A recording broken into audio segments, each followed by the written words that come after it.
Community Matters.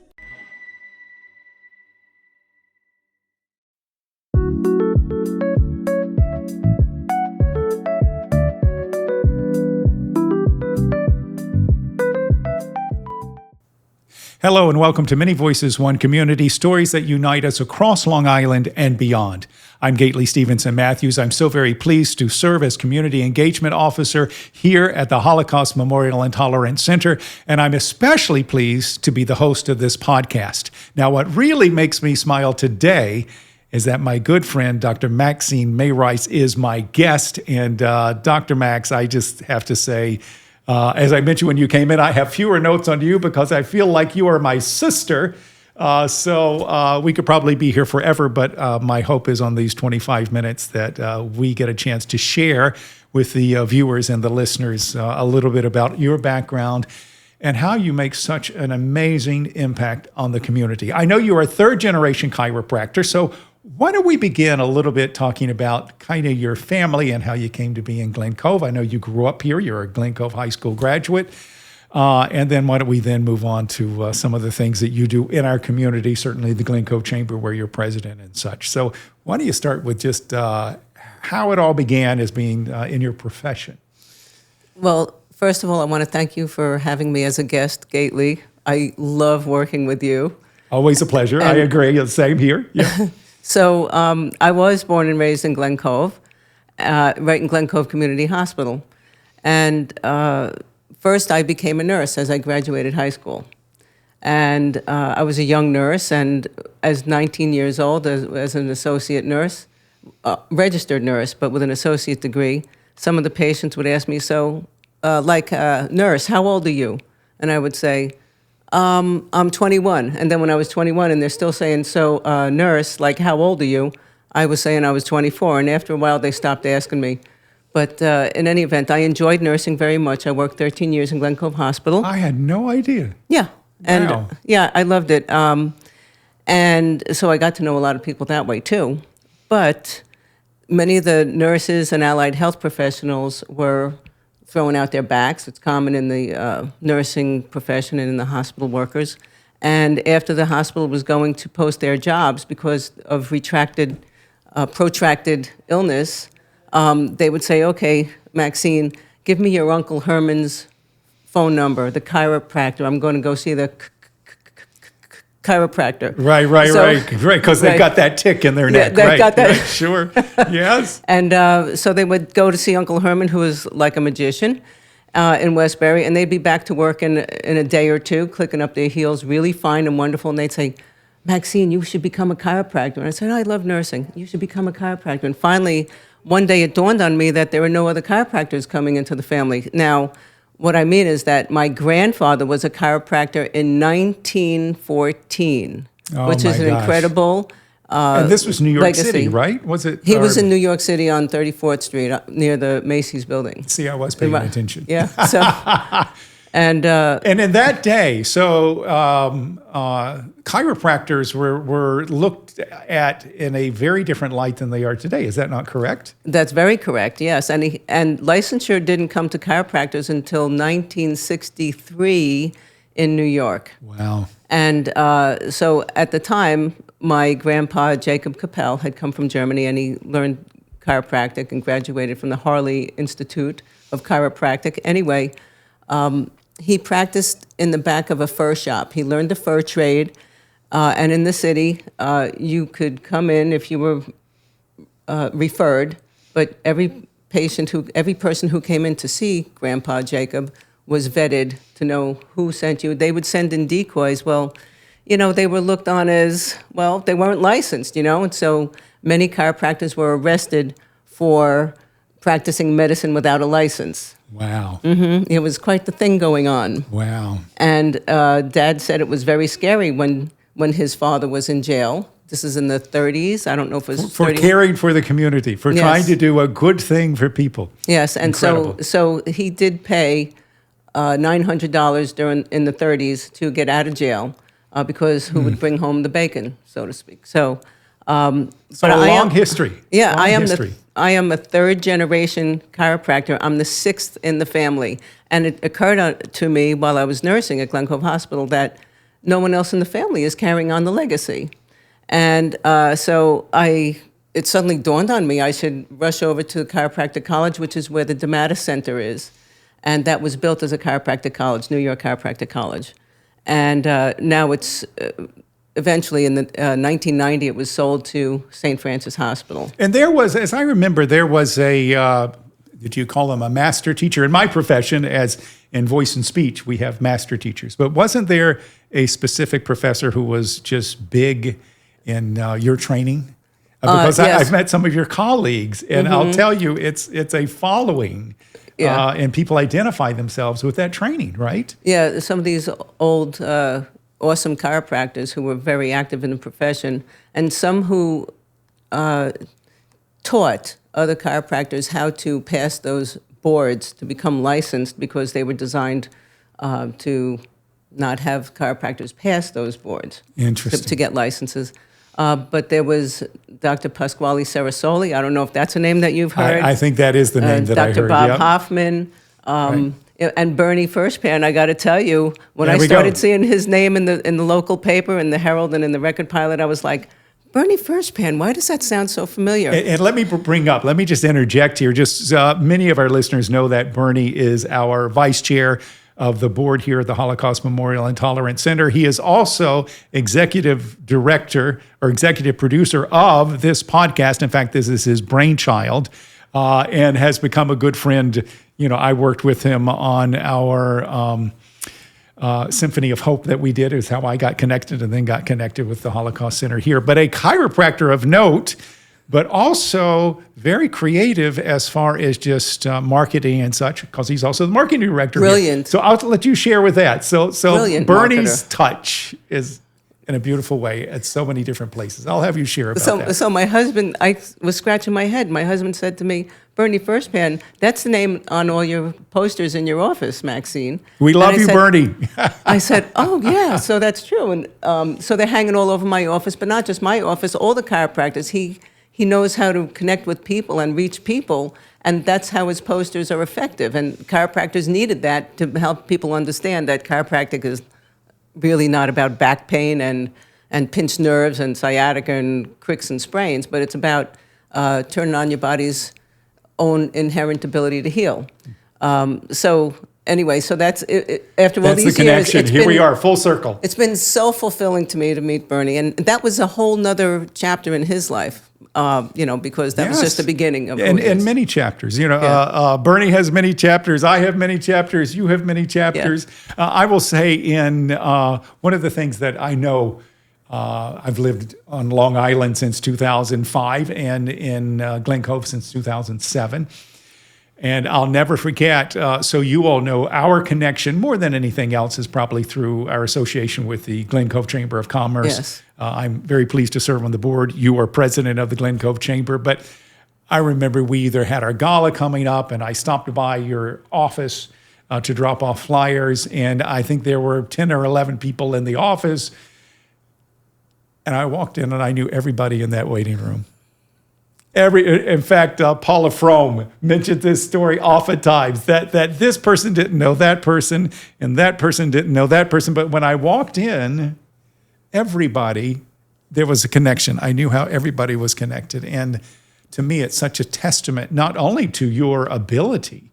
End of the day, we don't have to love you. We want our backs fixed. But the fact that you make such an impact on the community and are so loved by your patients, that's such a giant starting place for you as you serve the community.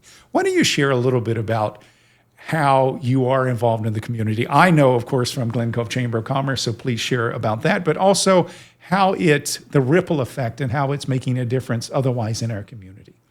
So, I have to say that I was born in Glen Cove, and so I know everybody. But you weren't born in Glen Cove. You're only here less than 20 years, and you know everybody. So that's a testament to how involved and immersed you are in the community. Well, Love Glen Cove. It's There's amazing. nothing not to love. What's not to love? And what a great community and an embracing community. So that makes a difference. A unique community. Yeah. So share with us a little bit. You want to start with the chamber? Why don't you share with what we do and what you've done with that chamber, because we've been going like great guns, gangbusters. We were on a board meeting on Zoom at 8:00 this morning, and so much happening. So why don't you share a little bit about how you're impacting the community? And again, the name of this program is Many Voices, One Community. And I think about, even in the chamber, it is such a diverse group, but everybody working to make a difference in the community, and especially as it relates to commerce. So why don't you share about that, Dr. Max? The diversity in our community is one of its biggest strength, I believe, aside from being waterfront and all that. And in the Chamber of Commerce, our mission is to enhance the health and profitability of the member businesses, and we are truly dedicated to that, and we promise that to our members. And we have built up this chamber so far, I think because of the advent of social media and people like you who are always in the community and always posting videos, and well, that's social media again, but because we show our members the benefits of becoming a chamber member, because we elevate them, we give them an opportunity to network, we give them opportunity to meet other people and new customers, we give them opportunity to put things on the table that promote their business, and other people see it or they buy it or put raffle tickets for it, and that's how they get new customers. We also offer as a chamber, we offer the members the opportunity to utilize our resources, our accountant and our any legal advice that they seek. We can get them started. We don't do the service for them, but we connect them with elected officials if they have issues or there are things that they need to know about or straighten out. We help new businesses to find out what they need to open a business in Glen Cove. We work closely, of course, with the beautiful mayor and the city of Glen Cove and the staff there. We enjoy an excellent relationship with the Glen Cove Downtown Bid and with the City Hall, our local government, and our city council people. And in fact, on that, I don't remember the date. I hope you do. So what is the date? We've got a multi-organization event coming up into this month, correct? Yes, July 30th. July 30th, Yes. There we are. And it's going to be at Millneck Manor, correct? At the beautiful Millneck Manor estate. Right. So this is and GlenCoveChamber.org. Right, GlenCoveChamber.org, and you can sign up online. And that's another thing, is we've automated so many things, becoming a member. People feel the energy and the enthusiasm around what we do, and it just, people are drawn to the enthusiasm and our success. But that meeting that's coming up, that's with 6 chambers. There's going to be Glen Cove Chamber of Commerce, of course. It's going to be the North Shore Hispanic Chamber of Commerce. It's going to be the Glen Cove Downtown Bid. It's going to be the Gold Coast Business Association. It's going to be the Roslyn Chamber. And it's going to be the Oyster Bay East Norwich Chamber.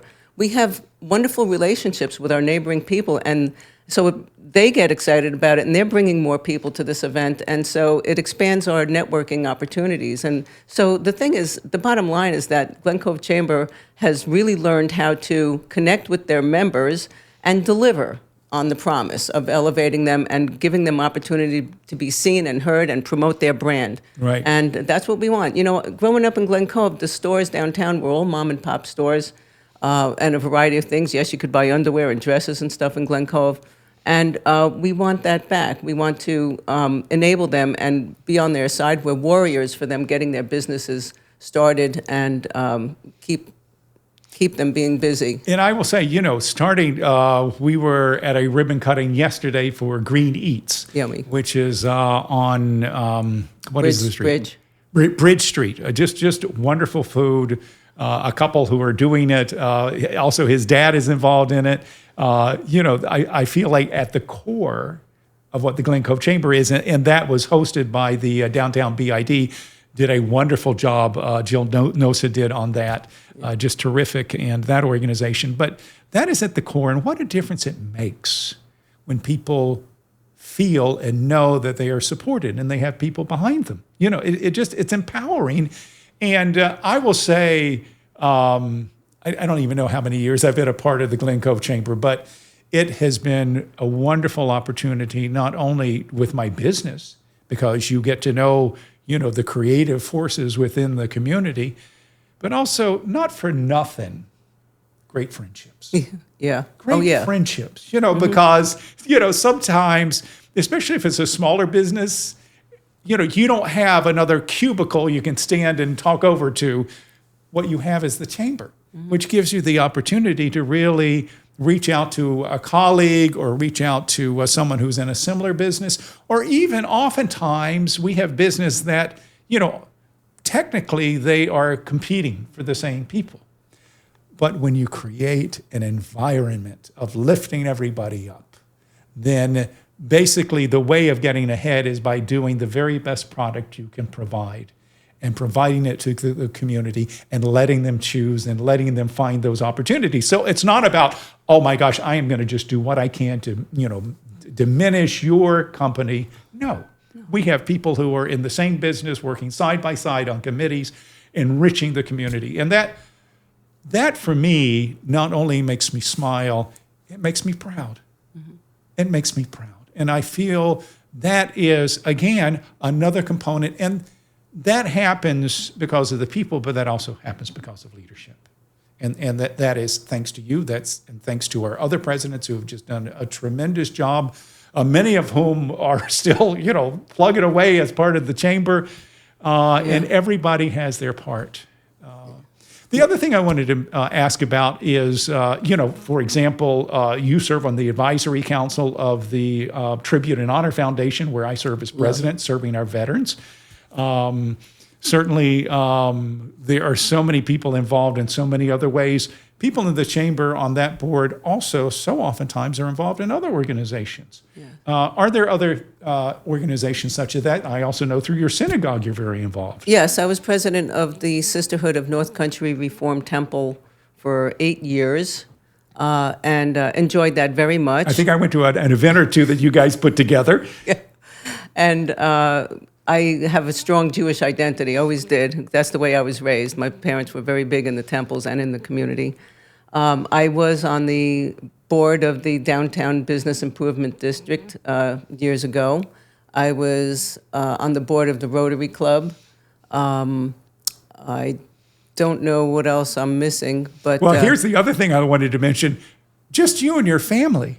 I often think, Dean, your husband, one of the most creative people I know. If I want to problem solve, he is so great to pick his brain. And he's very understated about it. He's very kind of quiet. He'll say, well, if you do so-and-so, I'm like, oh my gosh, Dean, you are so smart. But also, and in your children, I mean, your family, it just oozes creativity. I mean that. You know what I say? I say if I look good, it's because of everything that Dean does for me. Dean is an engineer. He's an engineer with a brilliant mind, and he's not only a valet, he's very caring and nurturing, really, right. and oh my gosh, brilliant. And so he could take any old garbage and make it look brand new, and fix my teeth, fix my shoes, fix my jewelry. Right. Well, and I tell you, the chamber not only gets you, they also get Dean. And Dean, major shout out to you, my friend. Major. Oh, I see him pulling a wagon with tents on them. Tent weights. Yes. Oh my gosh. But I'm also on the steering committee for Glen Cove High School class of 1975 reunion, which is coming up in August. I am pleased to say I am 79, not Glen Cove, but I'm after you. Ha. Wow. So, so I'm on that committee as well. And so when I left him to come here today, I said, can you please make a logo of Glen Cove High School class of 1975, 50th reunion, so we can put it on our raffle bag. And we have one of our dear classmates who did some painting of iconic Glen Cove scenes, and we're going to raffle them off at our, we're going to give people the raffle tickets, Great. And let them win that. Beautiful. But Glen Cove is a very special place, and it's near and dear to me. My parents were immersed in the community as well, and that's how I grew up. My mom was always in a meeting. She was president of B'nai B'rith and very active in the Anti-Defamation League. Oh, boy. And wow. She was president of the Sisterhood at CTI. That's where I grew up. She was a member of Hadassah. She was an ace bookkeeper at the Economic Opportunity Council, which was located on the site of Sweet Mandarin or Sweet Mandarin Asian food. Right. Right. My father was active in the Temple Men's Club, and my mother won a national award for fundraising. So she got around. She knew everybody like you, knew everybody, the owner of every business, and really she could have them give the shirt off their back for her cause. And Right. she had a talent that way. I love that. I love that. Yeah, so it was just a natural thing to me to be involved. But however, when I started chiropractic in my living room in my home, and then I rented a space on Brewster Street, which is now Abo Paint, and I was there for 26 years before I moved. And the parking at the time I moved in there, which was 92, the parking was on the other side of the street, the sideless street parking, and our parking lot for our building was very limited. So I said, well, parking over across the busy Brewster Street doesn't work for us. So I said, well, I want to take control of this situation, and I wrote a letter to Nassau County, whomever, I don't remember who, and they very readily changed the street side parking to my side of the street. And I was like, bing, that works. Beautiful, beautiful. That works. I said, I want to, and when I came in, when I rented my space and became a business in Glen Cove, I thought I'd be grown up, and aren't you supposed to join a chamber of commerce, right? Isn't that what they do? If you're a business, you have to do that. So I joined the chamber. And lucky I didn't know for nothing. us. Lucky for us. I didn't know nothing. But, and then with time, they and the bid were reaching out to me. They were bringing decorations and stuff. The bid was, because that's part of the bid. And I started going to meetings, and that's how the chamber works. It's not like you join the chamber and business dumps in your lap. You get active, you come to meetings, you introduce yourself. And then I started noticing that these people started coming into my business and were signing up as clients, practice members. And I thought, this is pretty cool, and I really liked that idea. And then the practice was on automatic. It was well built, and busiest practice, Glen Cove practice around. When I started in Glen Cove, there were 19 chiropractors. Wow. And I thought, where can lot. I go with this not a chiropractor and open a practice? And my brother said to me, Maxine, if there are chiropractors in a certain spot, that's where you want to go, because people think chiropractic and they'll go there. So I did that. And you stayed the course. It worked out fine. Absolutely. These many years later. It worked out fine. But I became involved and volunteering on, Culinary Delights, which was always my baby for 20-something Right. years already. Which, for those of you who don't know, what month is it we typically do it? It's usually April. This past time it was March 31st. Yeah, usually April. Springtime. And it's basically Culinary Delights. We have so many vendors who come in, and there's food. We typically do it at the mansion, which is just wonderful. People pay a set fee. It's just incredible. I wanted to share one of the things that I love about this conversation right here. You and I, in some ways, are as different as we could be. Whether it's our gender, whether it's how our faith that we were raised in. But I also was raised in a family that was about giving back and about giving to the community. And this to me is the important thing. And again, why I always say many voices, one community. I grew up in a family where my mom was very active in the church. She was also a public health nurse. She was head of the largest health department in the health department in the largest county in North Carolina. She was a strong administrator. My dad was an HMT. Before that, he also, worked in the community, always doing things for the community. We were raised to go to church. We were raised to focus on the importance of our faith and in our community and in our families. And while your faith is different than my faith, and your upbringing is different than my upbringing, the common thread is about community and serving and looking for the good and lifting that up. And that to me is the thread of hope. And that is how we build community. That is how you build friendships. And that is how, from my vantage point, you make a better world. There's I don't know if it happens, may happen in the Jewish faith also, but they've been a few funerals I've gone to where they talk about the dash. On the tombstone, there's a dash. There's a day you were born and the day that you passed away. And there's a dash, a little dash. What happened in between? Right. That dash What was that about? is an important thing. And I feel like, there's so much, what'd you do in this world? Did you take up space? Did you take up oxygen and not do a darn thing? Or did you look to the community and look at your situation and look at your gifts and look at your challenges? Because sometimes your challenges are your gift. Yeah. Because you learn. You learn from the hardship. You learn from the tricky parts. For sure. Dr. Max, here's the thing. We've been here. We could be here for another hour, but we are at our 25 minutes. This has been a wonderful podcast. Is there anything as we wrap this up that you want to share with our listeners about Many Voices, One Community, and about the work of the Chamber or your work in the community?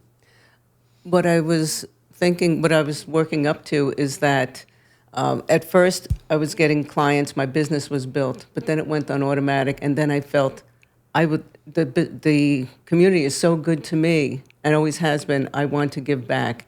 And that's when I got deeply involved, and I certainly, many doctors take care of patients gratis, people who can't afford it, and just take care of the community and serve those who don't have, and that kind of thing. I enjoy doing that.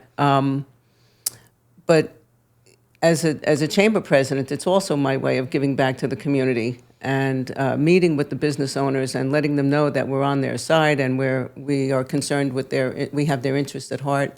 And I love Glen Cove, and I want to see Glen Cove succeed, and the Chamber wants to see Glen Cove and the community at large to be successful and look after all the beautiful environment, the beautiful people, and keep us safe and happy in Glen Cove. So I'm very blessed to have the opportunity I have as a chiropractor, a business in Glen Cove, and being on the board of the Chamber and the president of the Chamber. Well, and you are a model of success and of support to the community as well. And I get you, and I know where your heart is. Your heart is in raising the people in the community, and I admire that and I connect with that. Thank you, Dr. Max. And what a pleasure again having you on Many Voices, One Community. And I'm going to have you back because there is a book in there. So you write that book. When you do your book signing, we'll have you back. How about that? Deal? Deal. Thank you so much. Thank you so much. Again, thank you for joining us for Many Voices, One Community. Please make sure you go to see our other podcasts at hmtcli.org/HMTV. Thank you so very much and see you next time.